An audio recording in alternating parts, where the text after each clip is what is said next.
एक छोटे से गांव में एक लड़का रहता था जिसका नाम मोहन था। मोहन बहुत ही मासूम और नेक दिल था।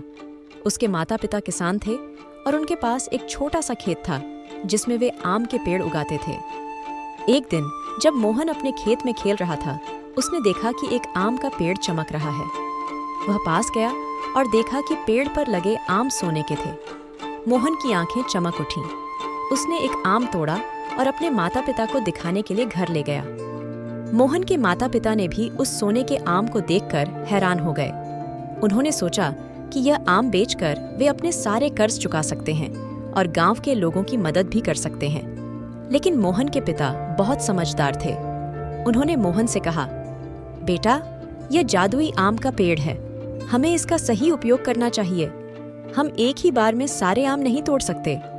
हमें इसे धीरे धीरे तोड़ना चाहिए ताकि पेड़ हमेशा सोने के आम देता रहे। मोहन ने अपने पिता की बात मान ली।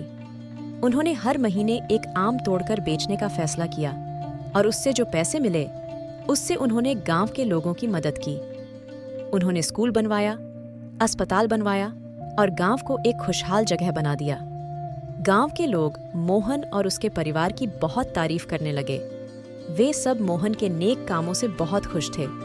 धीरे धीरे गांव एक आदर्श गांव बन गया जहां सब लोग खुशी खुशी रहते थे। लेकिन एक दिन एक लालची व्यापारी गांव में आया। उसने सोने के आम के पेड़ के बारे में सुना और उसने सोचा, अगर मैं यह पेड़ पा जाऊं तो मैं बहुत अमीर हो जाऊंगा। उसने मोहन के परिवार को धोखा देने की कोशिश की, लेकिन मोहन और उसके परिवार ने उसकी चालाकी को समझ लिया और उसे गांव से भगा दिया। इस घटना के बाद मोहन और उसके परिवार ने और भी सतर्क होकर पेड़ की देखभाल की। उन्होंने पेड़ को हमेशा खुश रखने का संकल्प लिया और हर किसी की मदद करना जारी रखा। कहानी का संदेश: इस कहानी से हमें यह सीखने को मिलता है कि ईमानदारी, धैर्य और अच्छे कामों का फल हमेशा मीठा होता है। लालच और धोखे से कोई भी सफलता नहीं मिलती। हमें अपनी नेकी और सच्चाई पर हमेशा कायम रहना चाहिए।